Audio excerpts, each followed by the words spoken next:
So today we are together with Meryl Danziger, and first of all, welcome. Thank you so much for having me here. Yeah, and then how did this podcast come about? There's a little story to that. So, as many of the people who are listening knows, then we are full-time travelers and have been traveling since I think 2018 full-time, and many years a lot before that. And one of the places we ended up was near Barcelona. And when you are full-time traveling and you have a son, as we have, who needed some really big work on his teeth, we ended up with a specialist in Barcelona. And It's a long story. it's a long story, and we will end up in this relation where how come we know you? Yeah. So from where we could park our car to the dentist, we passed a handpan shop.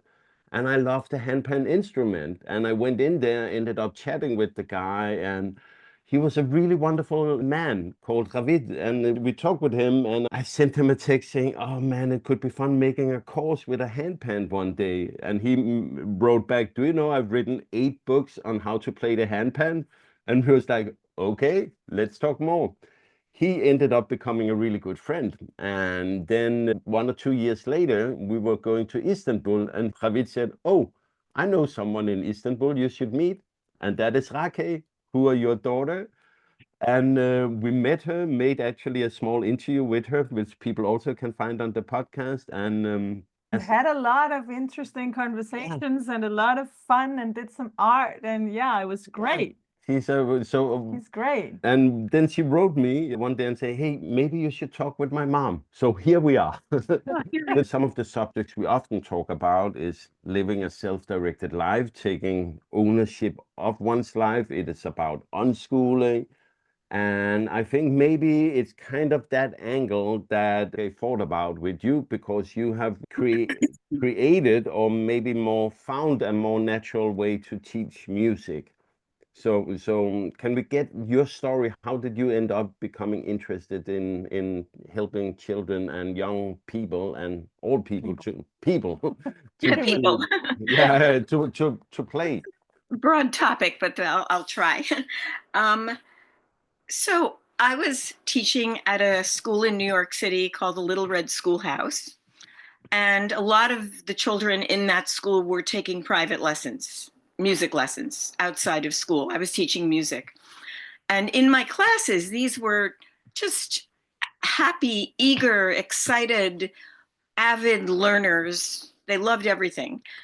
But the parents of these children, lots of them, continuously came to me with the same story of how their child was, excuse me, so excited to start music, to take lessons.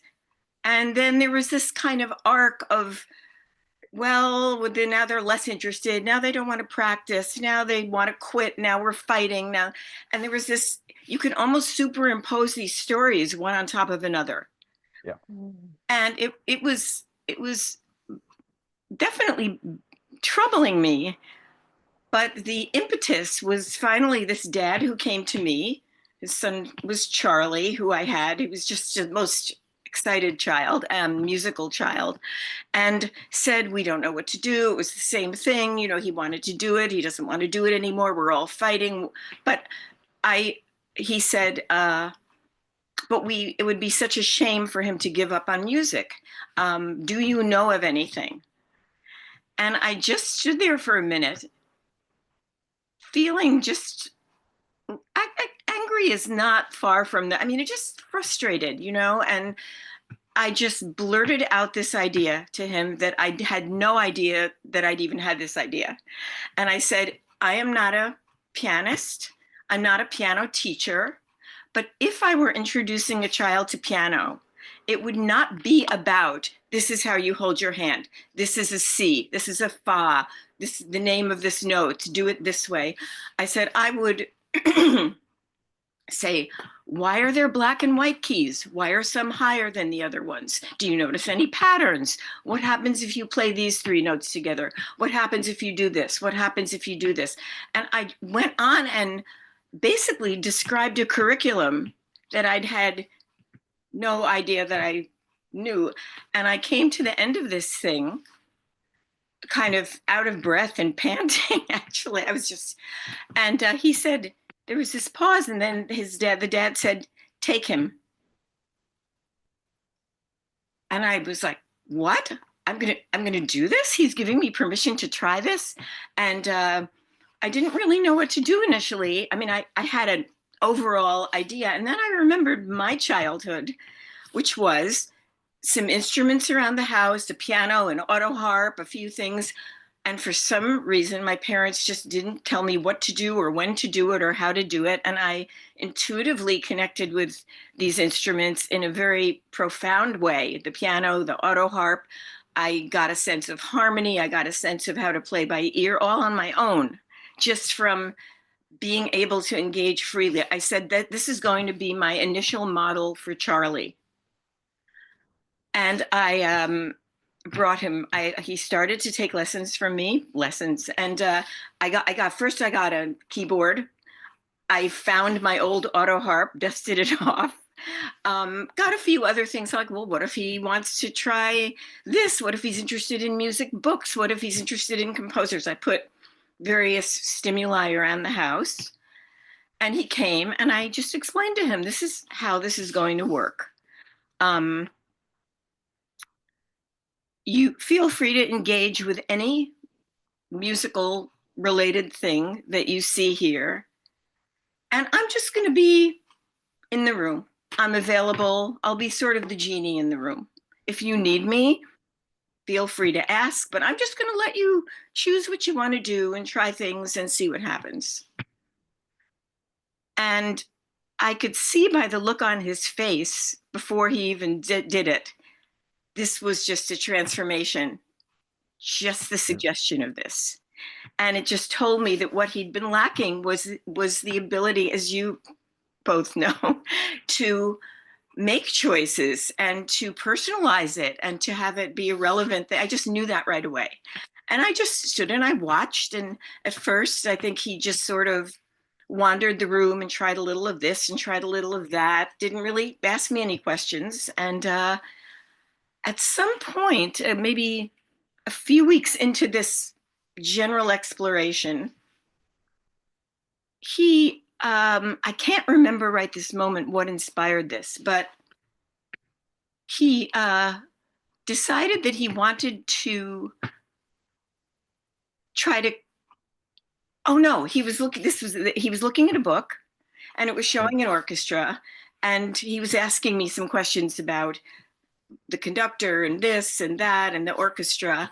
And he said, I want to try this. And when I think about this now, I get chills, because this was the moment for him. And it was from this interest, this glimmer, that it was a seed from which everything we did sprouted. So he would come into my house, set up a little wooden box in front of this long mirror, take up the baton that he'd found in some box of stuff, and play an audio of the New York Philharmonic playing the Nutcracker Suite, excerpts from the Nutcracker Suite. And he would push play, and he would also take some little random percussion instruments and lay them out very methodically on the couch. I didn't know what the plan was. I just was the observer. And then it was all ready, and he would push play, climb on the box, and as the orchestra started to play, he would conduct them and watch himself in the mirror. And the look of passion on his face made me want to stay out of his way completely. I mean, this was what was missing in his previous experience, was engagement, excitement. I'm like, this is what we're here for. My entire vision of Music House back then, as it was to help this one child. I wasn't really thinking about this could become something. I was just like, my goal in life is to get Charlie back on track of that enthusiasm that I know he has for music. And this continued for over a month, I would say. And what happened as a result of this was I would just be in the room and he'd be conducting. And if he lost track of the beat, he'd look over at me and I would model it. And then Yeah. he'd get back on track. And Meryl, yeah. it might be because I can't remember. So you were a teacher before, but had you taught music, or was the music part an extra thing? I had been teaching music Yeah. for years and years and years, but But trying. with an education behind you also in it? Yes, Oh, I yeah. had that. And I had been myself a professional violinist. Yeah, but that I could really love to draw that into the conversation. How was it to see this glimmer of passion, of lust to be with the music in him? And then looking at your own professional background and what you have been taught was the right thing to do. What happened, Yeah, that kind of that, arguing in your head, maybe? not at all, but that's a great question. My music education, such as it was in college, um, did absolutely nothing for me. It was a complete turnoff. When I was little, I had discovered chords and given them colors and given them personalities and things. And now they're calling it a 1-6-4 chord and a 1-6-5 and just sterilizing the beauty out of these things. So I was rebelling. I was doing it to get a degree and be allowed to do what I want, basically, you know. And when I taught these big classes, um, I was constantly trying to stretch as much as you could with 28 children in the room, you know, just to personalize, individualize. I would tell my classes, every one of you is musical. There's something, and we're going to do lots of different things, and maybe one of those things is going to click with you. Everything won't click with everybody. Some people don't like to move as much or dance as much or sing, but there's going to be something. And so try to stay open. And they really responded to that. They felt validated and respected, I should say, by that. And it worked. And we did little things. I'd divide them into groups, and it was noisy and it was chaotic, but I got wonderful feedback, and the children were just very, very engaged. I also, as I had been a professional violinist, I taught violin. That was something you also did. And I tried to make it as interesting as I could, but I was constantly feeling restrained by the expectation of what this is about. You know, the goal is to learn technique on the violin and do things correctly and master it. And that's wonderful. It was wonderful for me when I took violin lessons, but some students, I just knew this was not the right thing for them, or they weren't ready, or they were getting tired. And I couldn't take 5 minutes and say, just let's chat for a few minutes, you know, because the parents are paying me to teach them how to play the violin. And you could feel it like this, you know, the paradigm. So that influenced me. I didn't consciously think of another way to do it, but I'm like, you know, the student doesn't practice, they come to you, and what do? You just repeat, you know. It just didn't feel ideal to me, you know. And I know that eventually contributed to me wanting to do this thing. Now, this is what I really want people to understand, is this is not in any way a critique, a criticism of the way lessons work. There is a time and a place for certain people to take those lessons. They were wonderful for me. I loved everything. I loved the teacher telling me what to do, and the practicing, and the scale books. And I was ready. I had grown up in this musical environment, and I was ready. I knew that violin was my thing. I did it I was a professional violinist for 25 years, and it was fine for me. And I'll just throw this in here, is one of the ways that my music house program differs from other fixes of you know, the problems, is this is not trying to repair anything in the traditional lesson.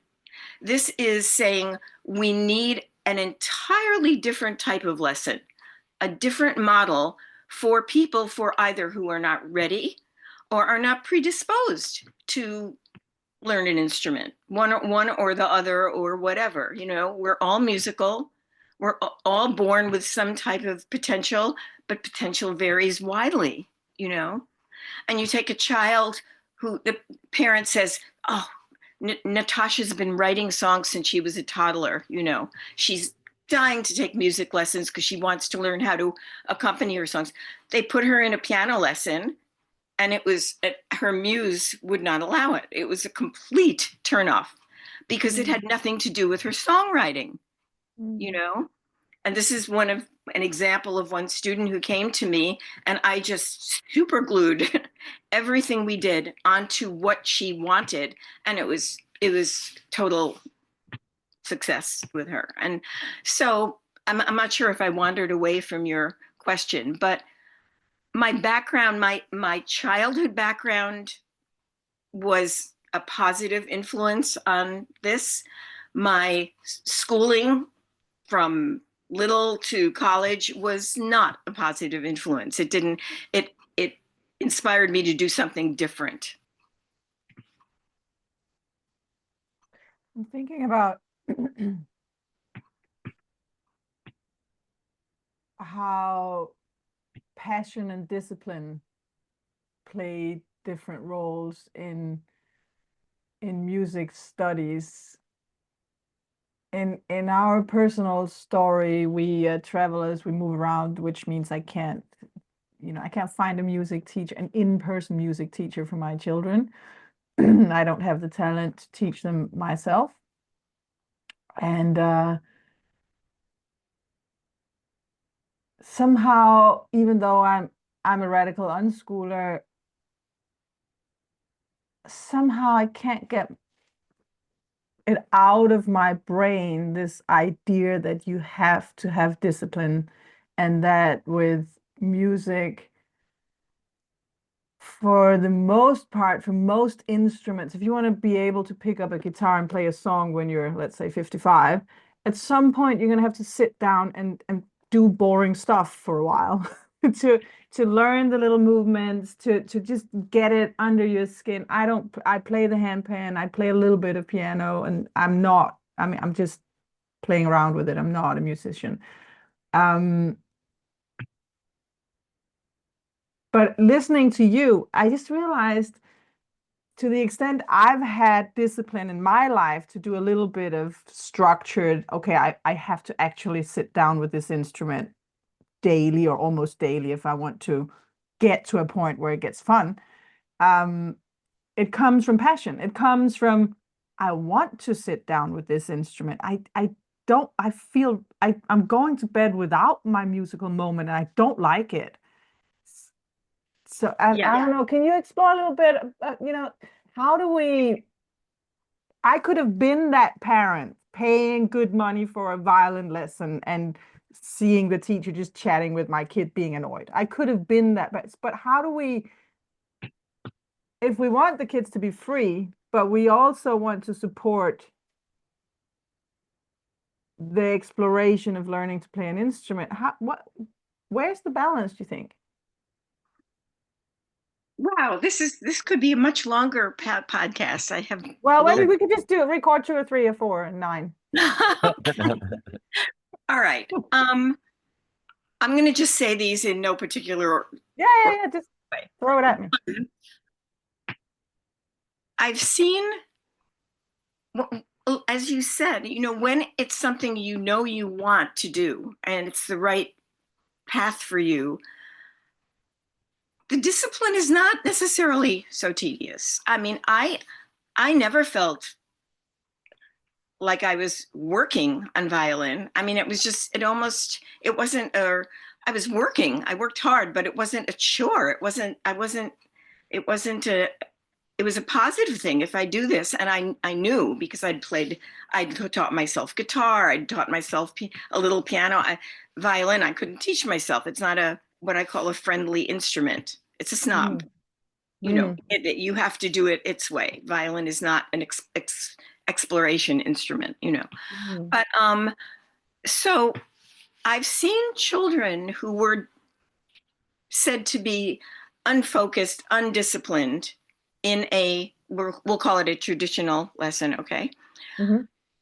Come to my program, glom onto something, and you could not tear them away from it. They just wanted to work and work and work on this thing, And I had the freedom, by the way, to do this in how I explained it to those parents. The parents who initially brought their kids to me, they had miserable experiences. So in the beginning, it was an anything but that kind of method, just do something to get them back.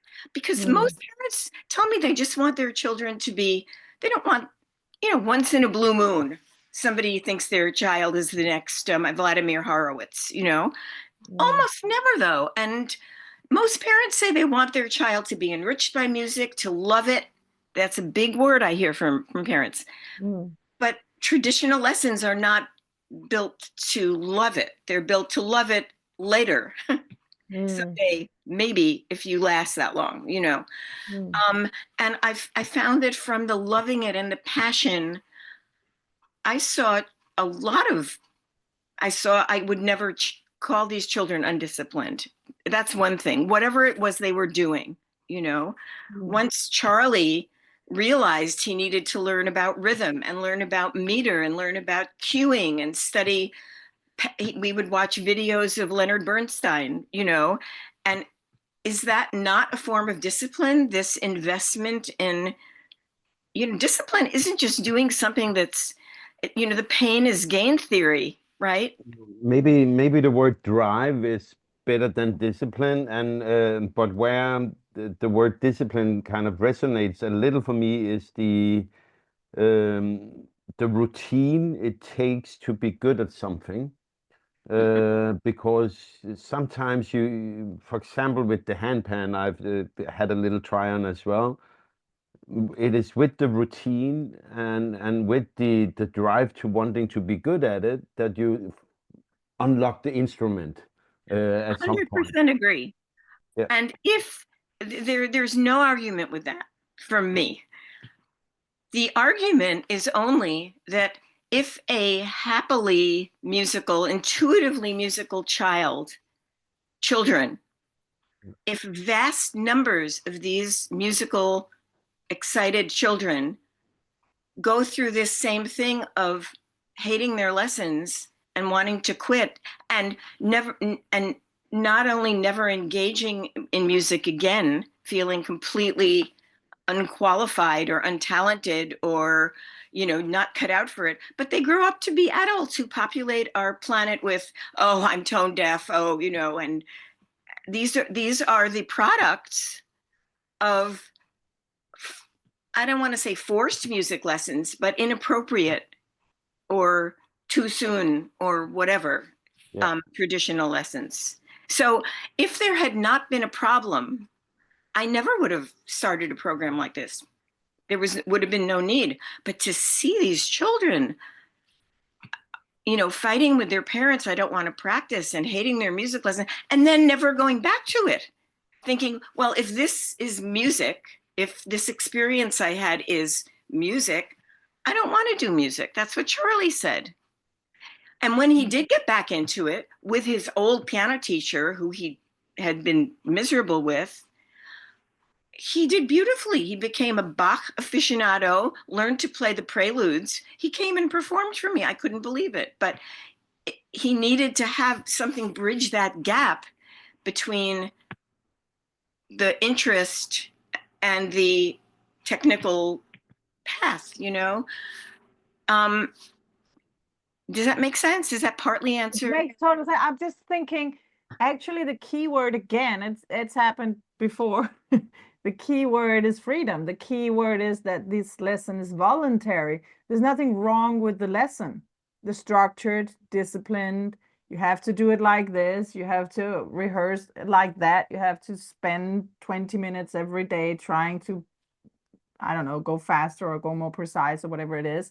Mhm. If that lesson is voluntary, if the student, could be a child, could be an adult, doesn't matter, comes to it because they want to learn, then structured, even curriculum-based Sure. teaching from someone who knows better how to do it is a great method, but it has to Perfect. do with freedom. It has to do with that lesson being taken Yeah. voluntarily.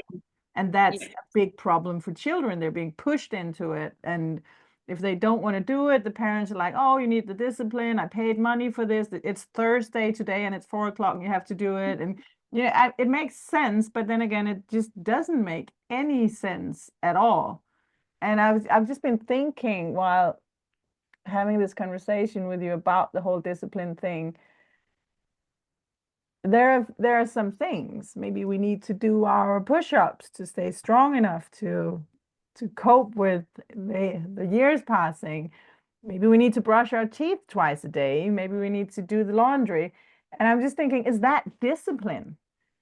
It's more like I don't want the consequences of not doing it. Yeah. There is a problem with the word, right? A little bit. Absolutely. It's the problem It's with the word it, discipline. it evokes a certain something where if we start to try to call it something else, maybe like you said, determination or whatever. Yeah. But what I'm this dialogue make me think about is so to make it easy for people when we talk about how we live our life, the general term is unschooling, and some people even call it radical unschooling because we do not use curriculums. Doesn't mean our children doesn't learn. Doesn't mean we doesn't use hours and hours to explore together with them, and from this point mostly Cecilia.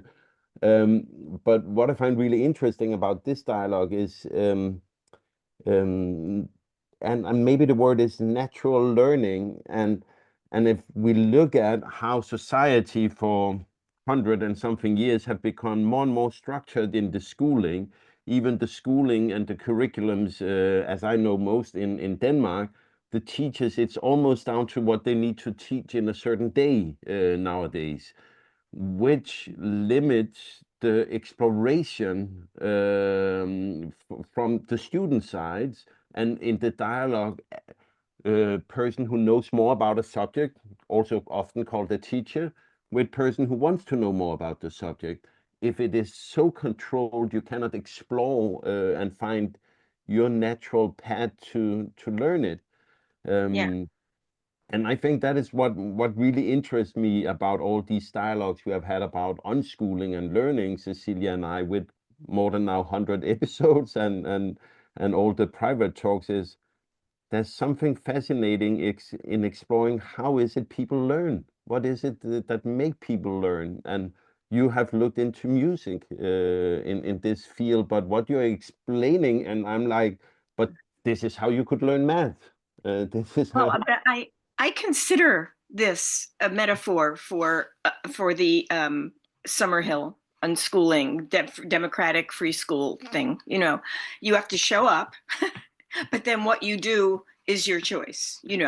And I really do think that it completely, as you say, it carries over to lots of things. Um, yeah, I mean, wow, yeah. Um, yeah, I feel like when it's like, let's say kindergarten, look at how little toddlers learn and what they do and their excitement about everything that they try, and nobody makes them do this or has expectation. Not really. 5 years old, they step over the threshold into the kindergarten room, and what you did before no longer really matters. Now you're going to do serious learning. And it's exactly the same with music lessons. This child has been dancing or singing or doing or composing or whatever. And now you put this little person in a traditional lesson, party's over. Leave that outside. We don't have time for that. And, perfectly devoted, good, excellent, wonderful people, teachers, they're not allowed by the paradigm that they're working within, like I was not allowed to address needs intuitively, even if they want to. And that's why I think of this as a totally different model to be offered as an option. If you feel like your child is ready for learning the trombone, you put them in this kind of lesson. But so many parents who come to me with children who failed their lessons say, I had a feeling this might not work, but there was no other option. It hasn't, to my knowledge, been done in music. And maybe that's overinflated, but I have not run across, my colleagues have not run across anybody who teaches who provides exposure, exploration, and choice in a private music lesson.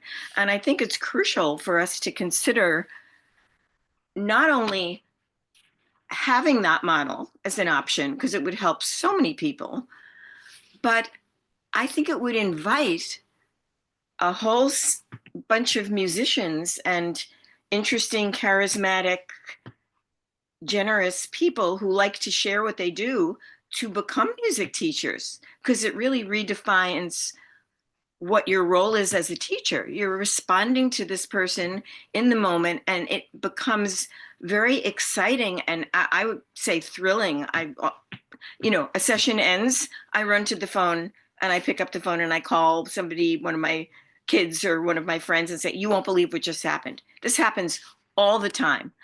I would be surprised if your traditional violin teacher feels that way at the end of every lesson. I feel that way at the end of almost every session. I've documented all of my students. I've loaded up my computer with files on every student. I made 2 little insufficient films. And I just want to say one thing about one of those. The first film I made was early on. I was working with about maybe 10 children. All of them had come from either miserable lessons or were dysfunctional outside of my house. They were, in those days, they used the word retarded, intellectually challenged, whatever, back in the early 2000s. They were holy terror. One boy was considered impossible. He was in a class of 7 kids with 3 adults in the room. Just complete, They came to me and I allowed them to make choices. We discovered what their little musical seed was. We nurtured and developed that in a should I say, painless way rather than pain is gain way. I made a little movie because I wanted to be able to share what I was doing. I strung some things together. Somebody helped me. I put this movie out. I rented a place down in the West Village in New York, and I had a screening of this movie. And, a little tiny place, but it filled up this beautiful place. Watched the movie. It was about 20 minutes long. And afterwards, I did a Q&A with the children. They all stood at microphones and people asked them questions. And then later, more than a few people came up to me privately and said, well, this is wonderful what you're doing, but obviously you're working with brilliant children. It's funny you say that. Oh, yeah. Sorry, go on. Yeah, no, that's it. I mean, yeah. It's just funny you say that because we work in the field of radical unschooling, and I want to correct my husband a little bit. I don't know, maybe it just came out in a way that could be misunderstood. It's not that you don't know, but radical unschooling is not about working without curriculum. Unschooling is living as if school doesn't exist. You don't have an academic agenda on your behalf of your children. Radical unschooling is when it spreads out to more fields than what would have normally been taught in school. So you open up for even more freedom on more levels than academics. So that's the radical part, and that's where we are radical. Because we don't draw a line between what they would have learned in school and what they would have learned in their own time. It's the same freedom everywhere. So that's the radical part. It's not very radical, actually. Oh. Technically, it's just freedom. Technically, this is what the words mean. anyways, we move in these circles of unschoolers and radical unschoolers. So this is children who grow up with, I noted it down what you said, to be able to, they are exposed, they explore, and they can make their own choices, as you said that your students do in your classes. And they grow up like that in most fields of life. They have this freedom, and then when we meet people from the mainstream world, they very often say, oh yeah, you can do that because your kids are geniuses, your kids are special, your kids are, you know, you can do this because. And I'm like, in the beginning I was kind of, yeah, my kids are very smart and very special and then over the years, I've realized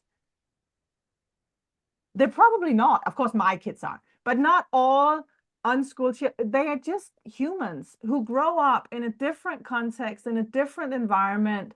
And because of that environment, they become different. They become something else. And to a mainstream person who is used to the schooled child, which I would think is the suppressed and maybe even slightly broken child, this looks like a genius. But it's not. It's just someone who had the opportunities and had them for so many years. Yeah, I just wanted to say one thing about that. I've stopped using the phrase he is a genius. I'll say he has genius. And I really believe that every single person has some type of genius. Most of it, the time, it does not have an opportunity to be discovered. It's like an unwrapped birthday present that is hiding in a closet and you never, you know. But I feel that this happens when you give the freedom and the support and the validation and the opportunities to discover what the spark is. I like to call it a spark. I don't, you know, and once you discover that spark, then you see things. This one little boy who was just thought to have, I don't know what his IQ was, but whatever, but he was in a special class and came from a poor neighborhood in New York. And I invited him for a free lesson, you know, just I wanted to see something. He didn't want to learn an instrument. He didn't want to make music. What he wanted to do, he said to me, I want to be an architect. I want to be an architect. He took instruments from every corner of my room and built the most, first he said he wanted music in the background while he did this. And he chose, I don't know if you know Bachianas Brasileiras, beautiful piece by Villa-Lobos. I don't know why he picked it. Maybe he just liked the picture on the it was a CD back then. And while this inspiring, gorgeous music filled the room, he built a phenomenal sculpture out of drums, bells. I was sure the whole thing was going to come tumbling down. I could never have done it, what he did, never. And it came out perfect and beautiful. And while he was building, he was humming along the whole, oh, wow. Yeah. I just don't, it shouldn't be rocket science. I mean, it's obvious, you know, are we so stuck in the Prussian education model that we can't imagine that serious learning can also be relevant and passionate learning? I think it's fear. Yeah. I think it's mostly fear. I've given this some thought before, and obviously there's an element of habit, culture, and routine that we've been doing this kind of schooling for many, many years, and it's been working with these methods for many, many years, and they don't work, but I think there's a basic human psychology that if we have a problem and we solve it with method A, and method A does not work, we fail. Then we try method A again. If you observe, that's how it works very often. And when that very often fails, we try method A harder. Then we try method A with a friend. Then we try method A again. And you get the point now. We keep going with the same thing. And for some reason, it's really hard for us to move on to method B. We try all versions of method A. We think that if we just try harder, more, stronger, again, many times, together or alone, A. And I think the school system and the way of teaching in the school system with the curriculum, the plans, the exams, the structure, the pressure, all these things, we're so used to this being the way we allow our children to grow up and move from babies to young adults with all the things they need to learn or will learn, and change from this miracle to this other miracle. We think schooling is necessary. So if we think they need to learn to play the violin, we do this method A. Yeah. And I think because I grew up with that, lots of us grew up with that, and we see, okay, I came out and I knew how to read and write and walk and talk and make money and whatever.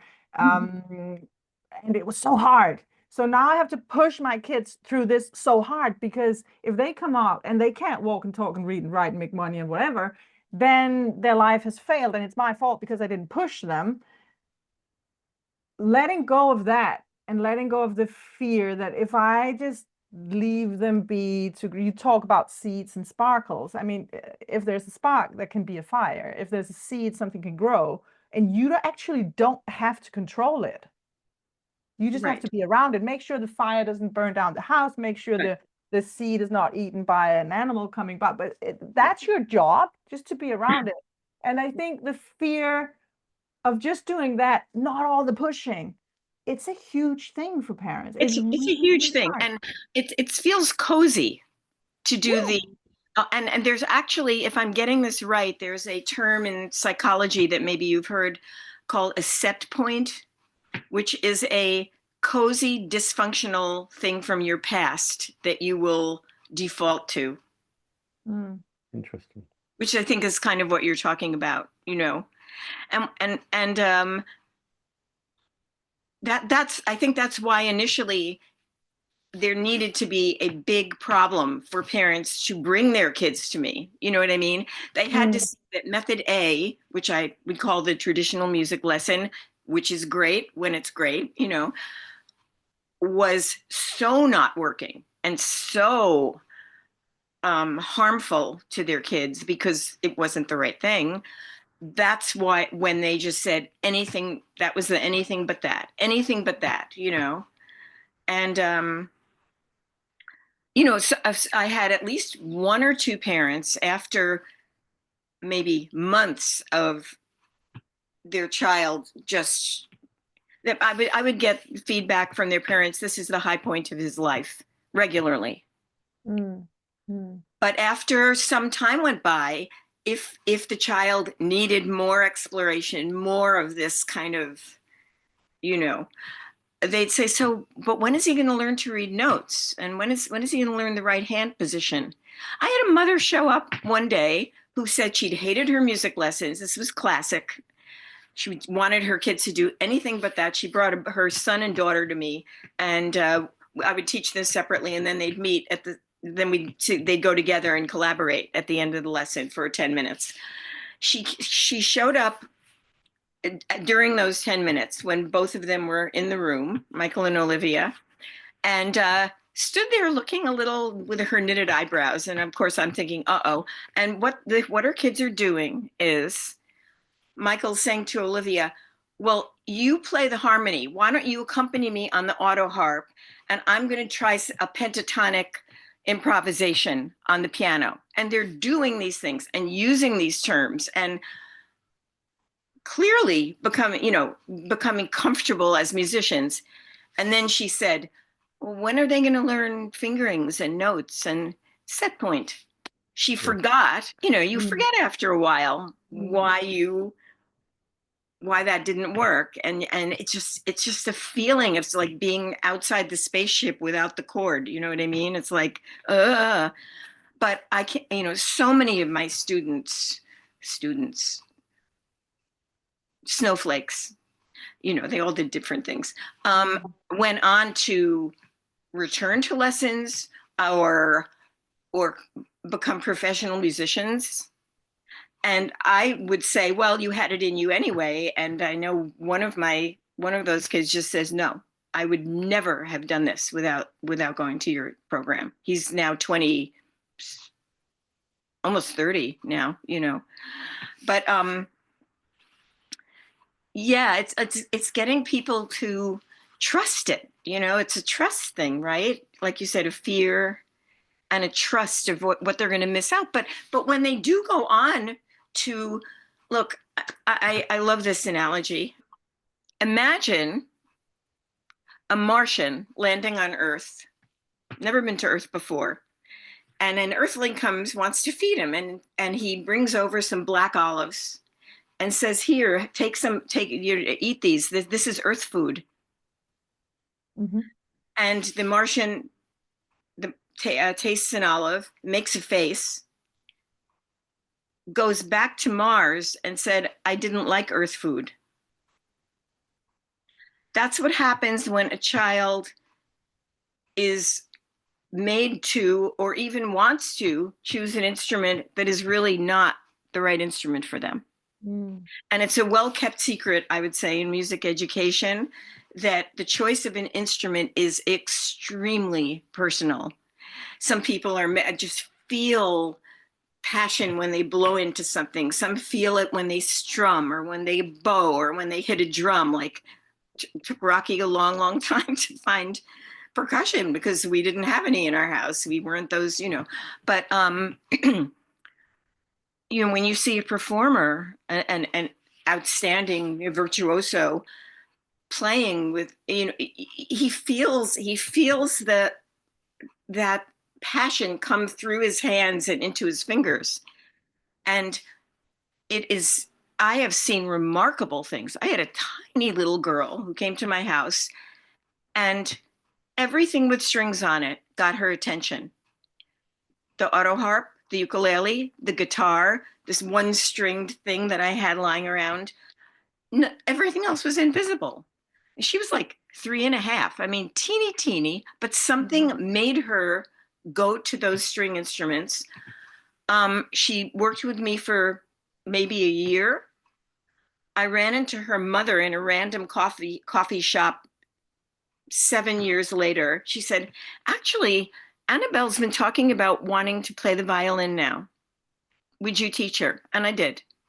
And people don't know this. I had a boy who I would call a genius, and I don't throw that word around.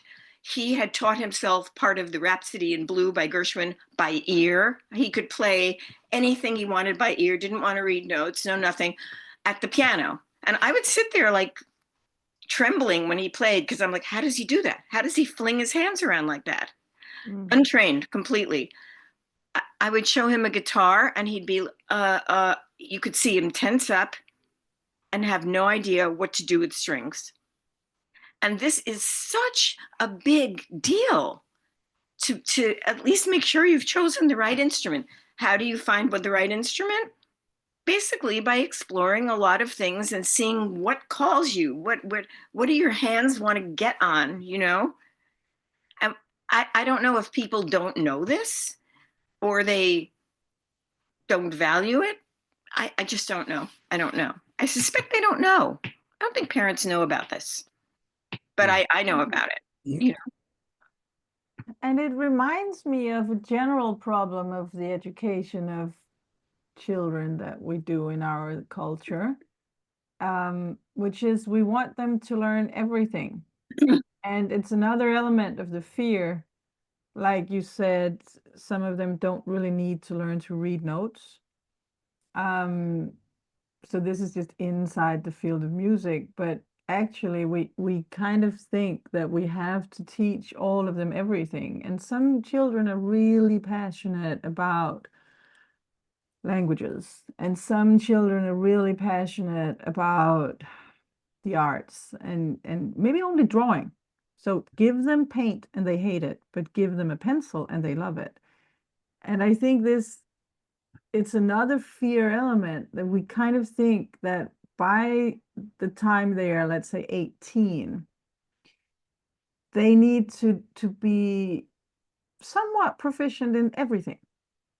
So we don't let them gravitate towards the things that they are actually passionate about and where their seeds will grow and where they will find love for what they're doing and where they will not need discipline because they have passion. Right. It's a total lack of trust of the child as a learner, as a natural learner. Yes. I really love the word gravitate towards in it, Cecilia. I like that. But I feel in my personal life and what I see with our children and in general, people we move around, see what I see out of my eyes is that if you people tend to gravitate towards things or like life elements. There are some, I spend a lot of time in the kitchen. It's not a chore. I really like fiddling with all the food stuff. And I gravitate toward, I like a kitchen. It's a thing for me. Some people couldn't care less about, they like a nice meal, but they don't care. Like That's me. our second daughter, yeah, but she's like, give me nice food, but I don't want to spend 5 minutes making it. And it's all right. She does others. She gravitates towards dogs, and she's always done. And now she's 16, and she will become a dog whisperer if you wouldn't call her that already now. She's such an expert with this, and I'm in awe with what she can teach me about it. But that was also a gravity. It's like gravity. It's a good word. You can't stop it. The problem with gravity and gravitating is it's not a concrete thing. It's not always explainable. You can't necessarily explain what it is about the kitchen that calls to you. You can't explain what it is about the ukulele that makes you want to just get your hands on that thing. Like, that's me, my little. I gravitated to that after I gave up professional violin playing. But people, I think in general, a lot of people don't want to think a whole lot about stuff, and the concrete is easier. Things that you can measure, label, and the measuring and the labeling can be the worst thing in a way for learning. That you have to be able to measure and label it. Because my program is definitely, well, children do keep track of what they're doing. I have a little thing that I do, a template of along the top is every instrument in my house that they engage with. And then down the side is every song or piece that they do. And if they've, let's say, tried to play Fur Elise on the ukulele, they put a dot there. If it's a work in progress, they could put a little circle, like it's open. If it starts to sound like they could play it for their grandma, they fill in the circle. If it starts to sound like they could play it for people who are strangers, it's a bit, we have these symbols, and they do all of the evaluation, self-evaluation, and are much stricter than me. I'm constantly saying to children, I would have given that a star. No, it's not ready yet. It's not ready yet. That's not discipline. I mean, or, Well, it is structure at least. Yeah. So, but the labeling and measuring is getting in everybody's way, I think, I think a problem also in the labeling, measuring traditional music lesson or any lesson, a problem that really prevails is maybe the right word, I don't know, is the teacher is planning the lesson before the student arrives. the teacher is planning what the student will learn. In the school system in the country where we come from, we have something we call the learning goal. So that would be the learning goal, even of this lesson, even of this page in this book. What is it my goal the child has learned after reading? But this is a manipulative structure, actually. I'm not saying on the top of the page, this is what you're supposed to learn. I have an agenda underlying. Mhm. But even if I did say it, the thing is, can the child come open-minded to Für Elise and learn something new, something maybe, I don't know, learn something about flowers or something completely not on your mind. I know with you they can, but in a lot of learning situations, there's this test behind the test that they are supposed to learn something specific. You're not just exposing the child to some random poem by Oscar Wilde and let them fly. Whatever you get out of this, if it's looking up some words you didn't know before, or if it's discussing philosophy, or if you need to think about the past centuries or you just want to go for a walk, whatever you take with you is fine. I'm just giving you this because I would like to give it to you. Yeah. That's never how it works in mainstream education. And I think this is a huge problem because the kids have to perform. They have to not only be pushed into learning things they don't want to learn and they don't see the point of, but they also have to learn something specific. So there's a test inside the test. Am I learning the right thing? What if this gave me a different emotion? What if I found this happy song sad? Did I get it wrong? Are Yeah. my emotions wrong? So we're putting them in such a weird space when we don't give them freedom to explore. Totally agree. Totally No, agree. I ranted. no, I love it. So Cecilia and I showed some of our French kids Moulin Rouge here recently because they hadn't seen it. The movie. The movie, yeah, Moulin Rouge by Baz Luhrmann. I don't know if you've seen it. I haven't seen it. No. Oh, you will enjoy it. Musical. But it's a musical where it's about the Bohemian Revolution, and it's about love, freedom, and truth. And after rewatching that one, we have been talking about how can we get more freedom, love, and truth into our life. And maybe it's time for another Bohemian Revolution that is coming now after all this more and more confined way we believe people need to learn. And this rant is bringing me over to you. You sent me because I know me and Cecilia, we just love to chat with people, but you were like, oh, maybe here's some question if there's something. One of them, though, is what does it mean for society? I believe we need freedom, truth, love, revolution, and Beauty. beauty. Not the beauty. Sorry, the beauty, freedom, love, truth, which is the art. No, but I think it is growing. It is time. There is so much fear. There's so much confinement in people. There's so much, as you say, going back to the set place, that it cannot keep on. We need to show people the love and the beauty and the truth and the freedom. And you're doing it. And then I would use this to bridge over to what does this way of learning means for society? I wrote a book, a biography of Pete Seeger. If you've heard of him, he was an iconic activist musician, and he used music for activism. Oh. Particularly in the 60s, but he was every Americans and others have heard of him. And there were a lot of biographies about him, but that's a longer story. This is another podcast. But basically, I wrote there were biographies of him for adults, but none for children. And I ended up writing the first biography of him for young readers. And collaborated with him. But his father was a very famous, Charles Seeger was a musicologist. He was actually coined the word musicologist, I think. And a quote that I love, which leads me into this, is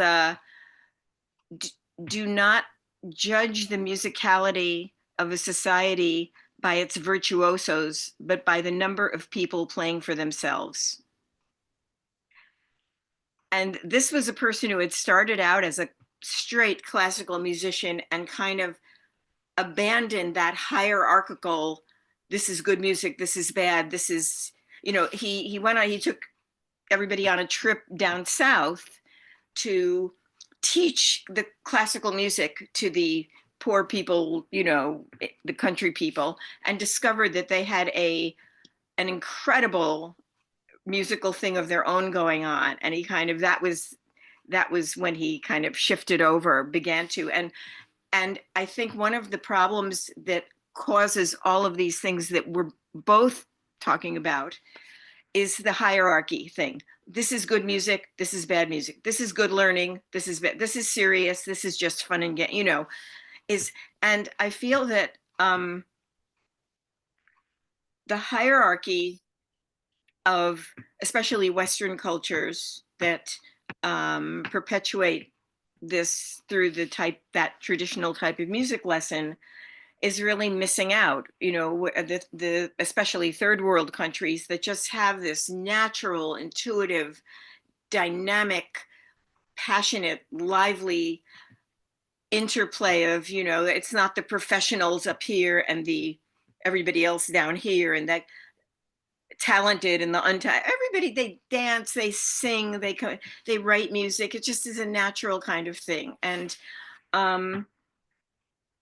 that quote kind of describes my sort of vision of the future, you know, that why do we really, how does it benefit society to have an audience full of people who dropped out of music lessons and said that think that they're tone deaf, and on the stage are the, you know, it's wonderful to have virtuosos and orchestras and things, but I think it's just as wonderful to have a bunch of people getting together on the front porch and strumming a banjo and saying, hey, Joe, what about Oh, Susanna? You know, I don't think it's any less. And I think it's a mammoth mission, you know, idea to get people to consider something like that. But that's kind of what I'm picturing for society. And the way what I'm doing could help that is just by embracing two equally valid but very different models for music teaching. You know, when I went to violin lessons, I was so ready. It was perfect for me. But for people who either aren't ready or are not predisposed to playing an instrument, or don't know which instrument they want to play, or are learning an instrument, but it's in a kind of a vacuum where they don't know anything about music. It's just the sheer straight road to have a goal of learning who you are musically, discovering that, and having that.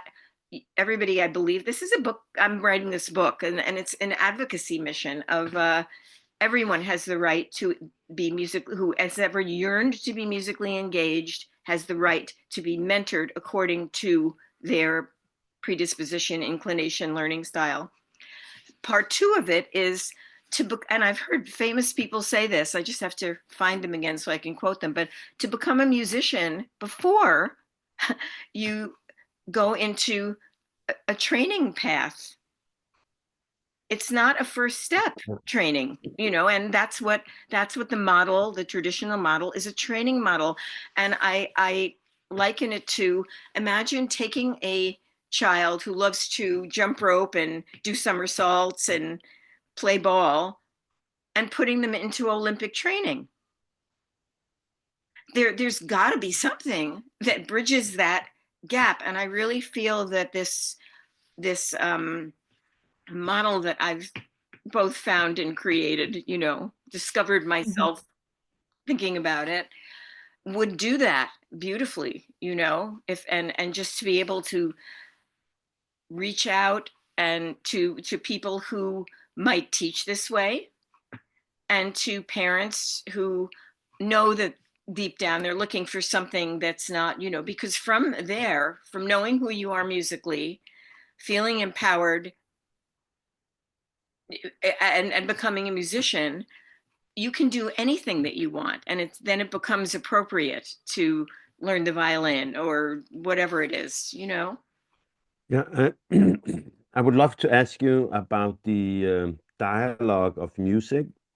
And I have this great respect for our oldest son, who decided in himself that he was so sick and tired of that he couldn't sing, and that he was afraid to sing out public.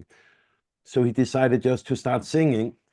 In or out of tune? In Because or out I'm of tune. Because Yeah. I enjoy singing. Yeah. End of story. And in the start, it sounded absolutely terrible, but he did it, and I'm kind of jealous of the unfear, if that's a word. But but it's not the bravery, it's the not being afraid to stand out of line, be out of tune. Confidence, maybe. Confidence. Yeah.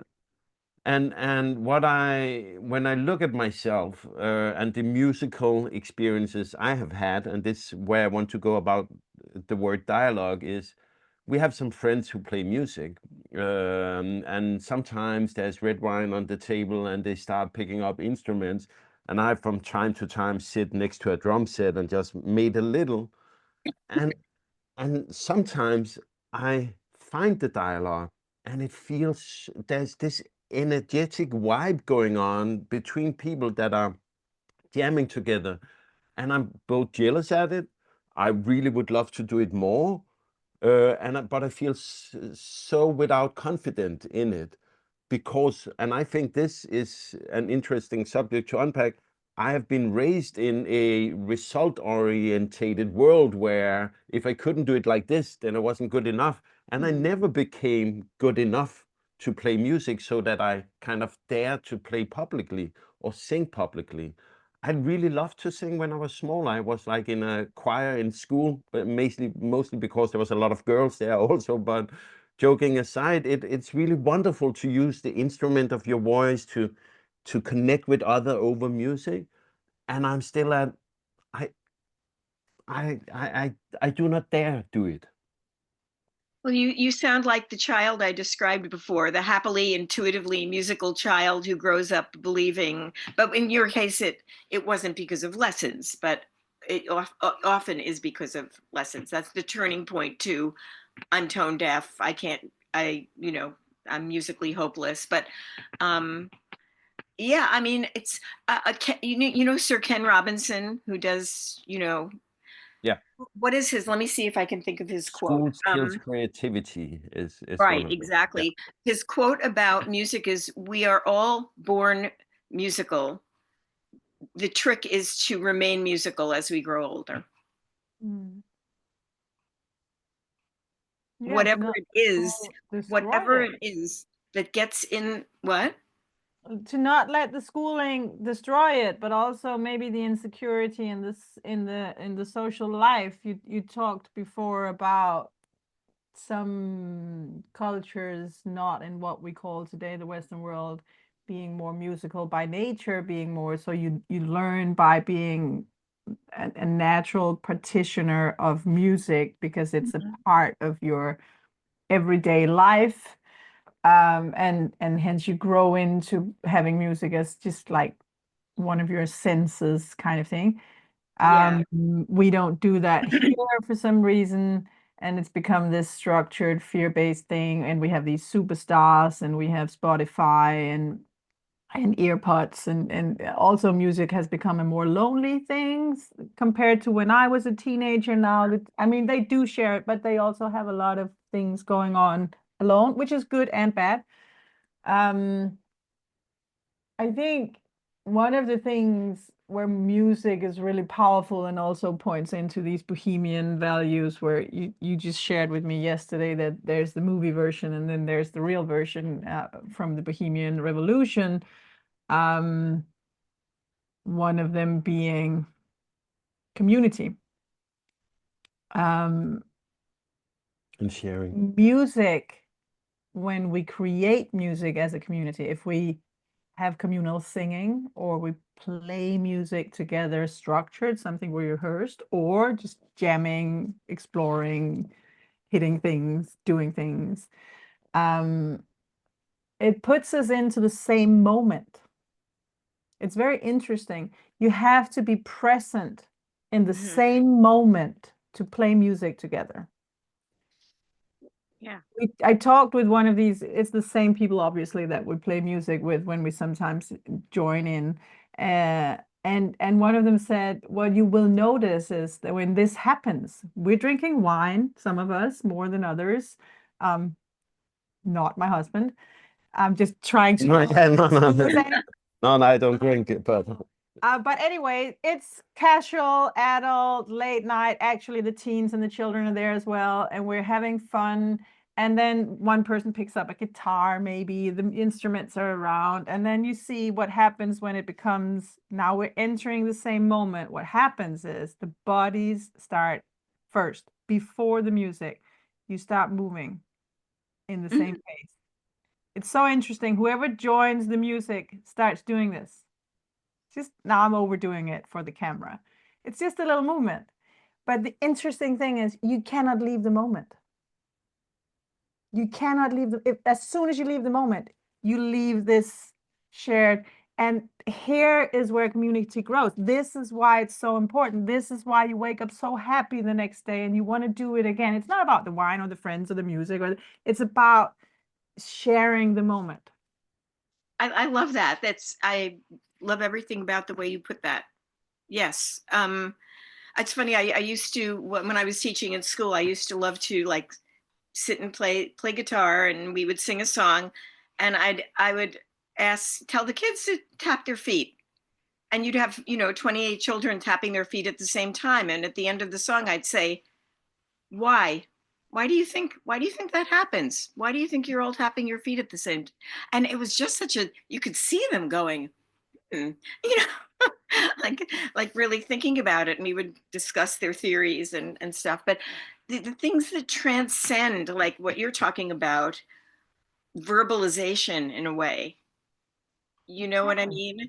Yes, exactly. Yeah. Value those things. And it's not about, when you're talking about that, enabling that, in addition to these civilizations that are much more musically participatory and functional, I would say, it's not about, am I good or bad at it? It just doesn't come into the picture. If you lose that, like if you could lose that idea about whether you're good or bad at it, I think if you could do it, it would enable some kind of flowering of whatever your musical potential is. Do you know what I mean? absolutely. But you put good and bad on it, and it can't happen. You'll lose the moment, and it just doesn't work. The problem really is that I think we've been conditioned through the school system, and also the parental system or strategies that actually are kind of an add-on support system for the school system, where everything we do is being judged. So am I doing this right or wrong?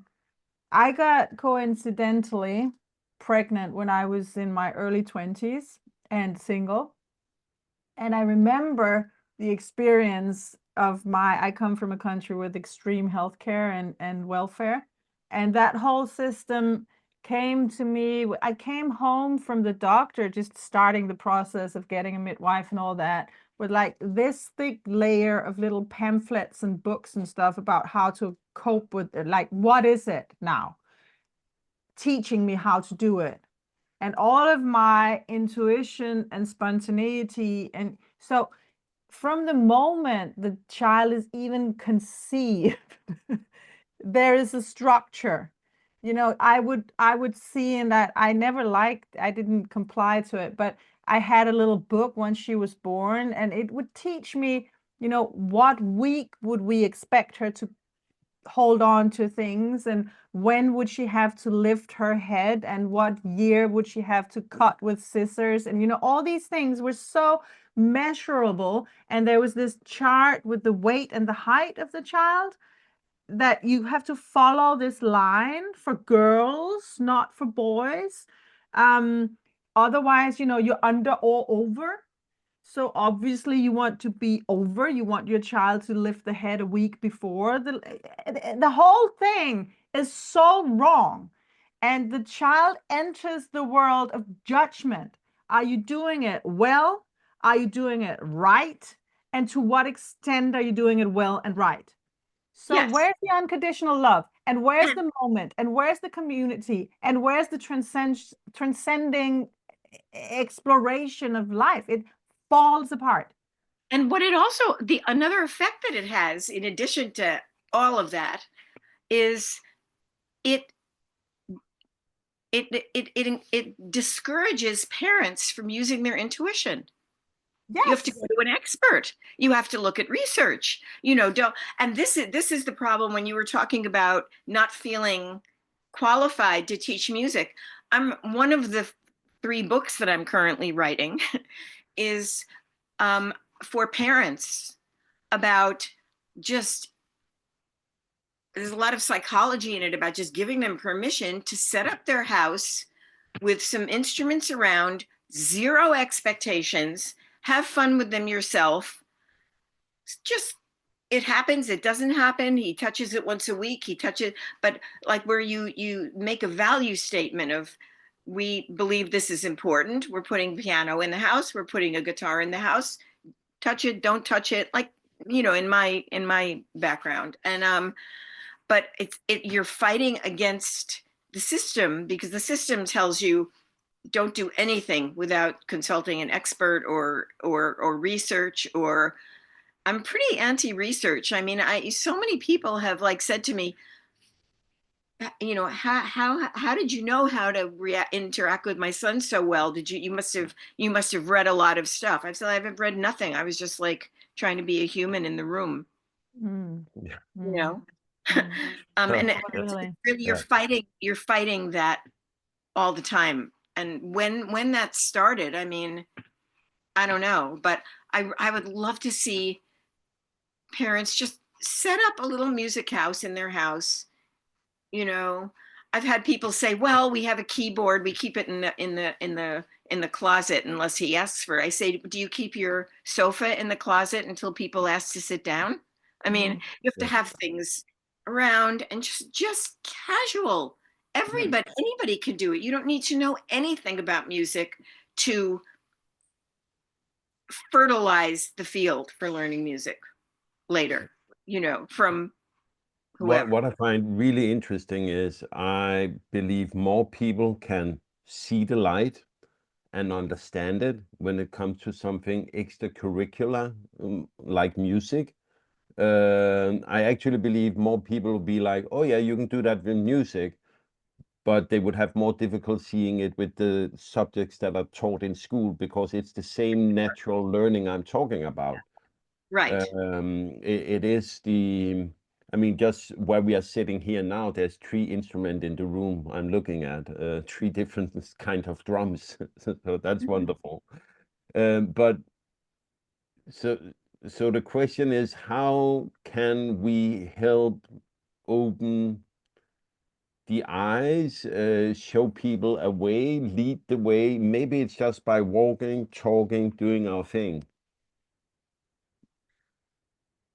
How do we ignite the revolution of love, truth, beauty, and harmony, and communal sharing? Right. Yeah. But I just have to say that for being an extracurricular activity, music lessons have remained a total dinosaur. I mean, given that they do serve a good purpose and they do it well, but people have not been very open to to any sort of freedom in music learning, that not that I've seen, and people trying to fix the problems are trying to do it still within that structure, which I think is a huge mistake, because that structure is just fine for what it does. We need something that does something different goal, different everything, So, but I agree in principle that people are more likely to receive Yeah. something that's about something that doesn't matter as much,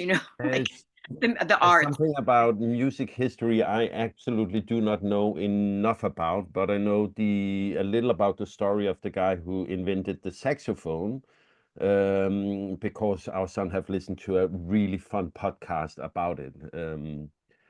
And one of the interesting thing that I realized was a lot of the musical instruments were created for marching music. And I'm considering if some of the way music have been taught comes out of, and maybe it's a far stretch here, but I'm considering, do some of the way people are teaching music coming from that it derives down from army music instrument teaching. I haven't thought about that. That's interesting. I don't know. I think it comes a lot from it was being able to play an instrument with it was a status symbol. Yes, I was And I know a lot of it does come from that the ability to master an instrument, which is what the Model A music lesson is. upper class did it because they had the time for it. So middle class wanted to do it so they could look more like the upper class. Right, It's right. become a status symbol. Just like when I said before, does my child lift the head a week before the book says she's supposed to do it? And how early did they learn to read? And these things, because we've seen people with success, some of them that we now call geniuses, they learned maybe to read very early, or they played 5 instruments, or they spoke many languages. Now we try to push children to do these things because we hope that Want will them to be ignite some sort of success. But we have a lot of people with a lot of success who learned to read when they were 15 and who only speaks one language and never played a musical instrument, but they did something else amazing in their life. So it's just this concept that we're trying to see a pattern, and it's a little bit like the fashion thing. You're fascinated by that heel on the shoe thing, and it's the reason. Well, you can share that later, but it's a little bit like upper class had the time to play music. So if you play music, if you master an instrument, that means that you're wealthy and you're up in society. So now we try to let everyone do that because then it looks like we are more than we are. It's a weird dynamic, but that's how it works. So it becomes this push instead of this, Right.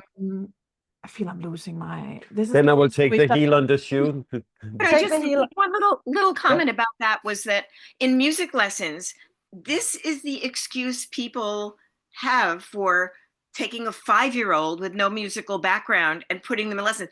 What if he's brilliant? What if we need to start early? We have to start and develop it early.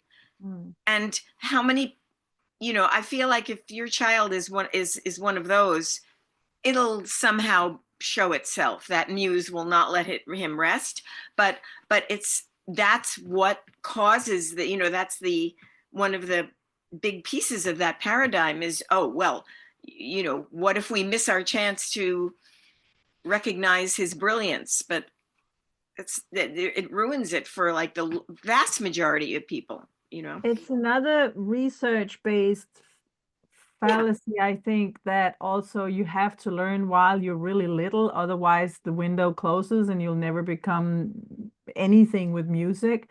We are now co-living with a family in Southeast England, and less than 3 months ago, I saw the dad, who's in his 40s, buy a guitar.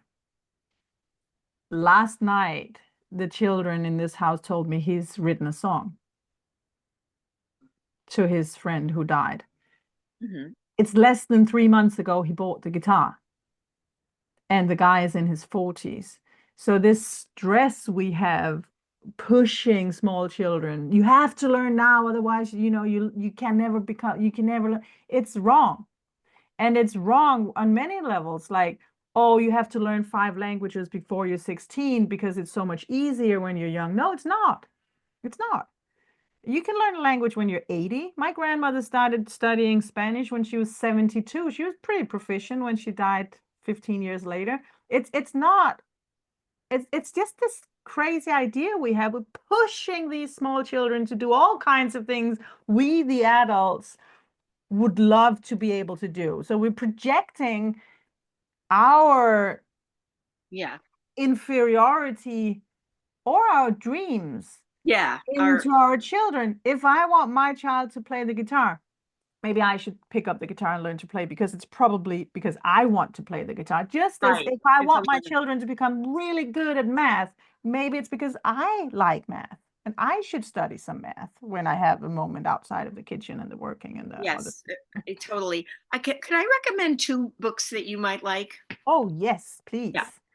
One has nothing whatsoever to do with music. It's called The Continuum Concept. Oh, have I read? I think I've read that. It's about a child rearing experiment that this I've read that. Westerner did when she moved to, I believe, Africa or somewhere. And it's you know, there's some arguable and dated things in it, but the essential thing is quite I just think it's compelling. 20 years ago, but I think I read it. It's pretty old, right? It's not a new book. Yeah, it is. Yeah, It yeah, is. I think I read it. The That's a very other long time book ago. is music related. It's called Highbrow Lowbrow. And the subtitle,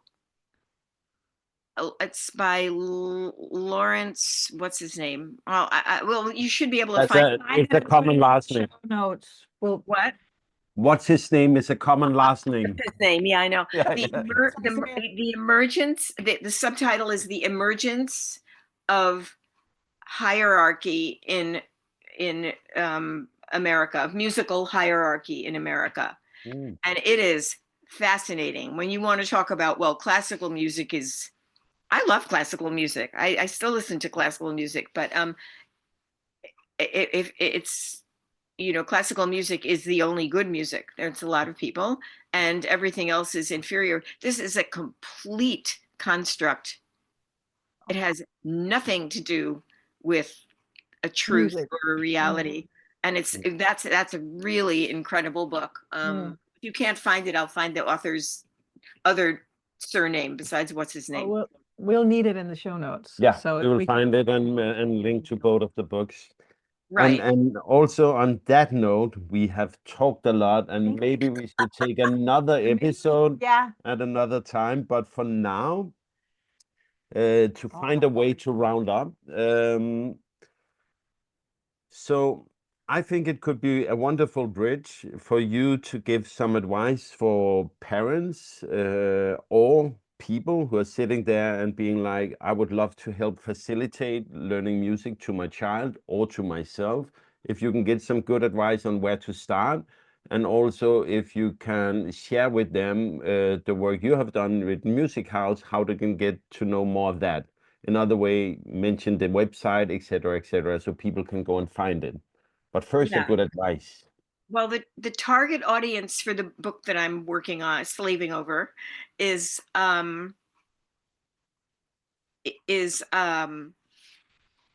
musicians, parents, teachers in training, music teachers who I think will be the least interested in making switches because they have their little thing, but I can't leave them out. And people who failed at their music lessons just to get some validation about, well, maybe I should rethink this. And, you know, it's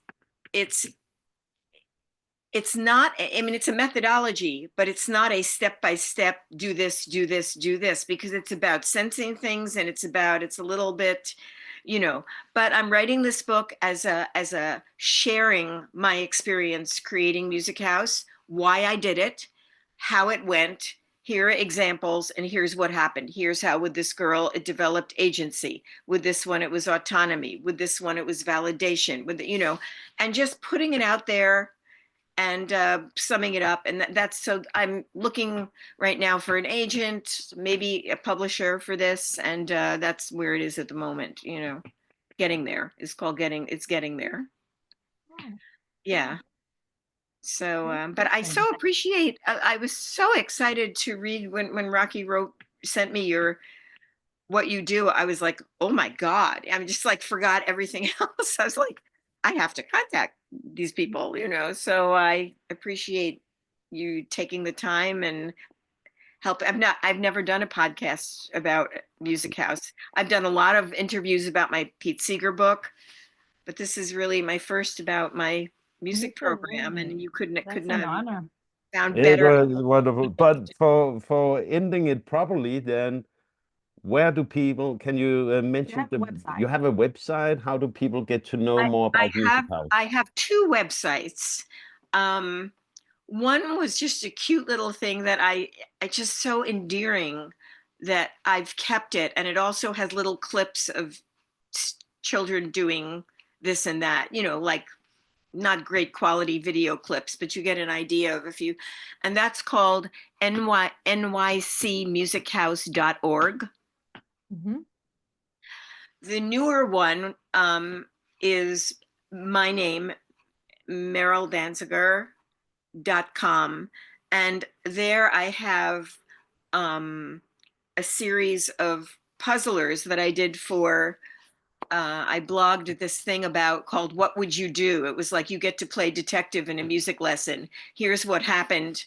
Here's the problem. What would you do? And then the following people would write in what they did. And then the following week I would say what actually happened and what I did. You know, a boy who just kept getting bored and yawning and whatever. And it turned out he just needed rest. He needed to do something else for a few minutes. You can't do that in a musical, you know. And stuff about my Pete Seeger book is there also. And but it's just meryldanziger.com and pick and choose. You know, Music House is there. Perfect. It'll be in the show notes. It has been such a pleasure. It really has. Yeah. Oh my God, this was amazing. We went on for almost 2 hours. I was looking forward to it, but I didn't know I would appreciate it this No. much. Yeah. Oh wow, you are collectively a find. Seriously. I would love to be able to spend much more time with you on all of it. Figure it out. Yeah. And let's work for freedom, beauty, love, community, and sharing, and more music.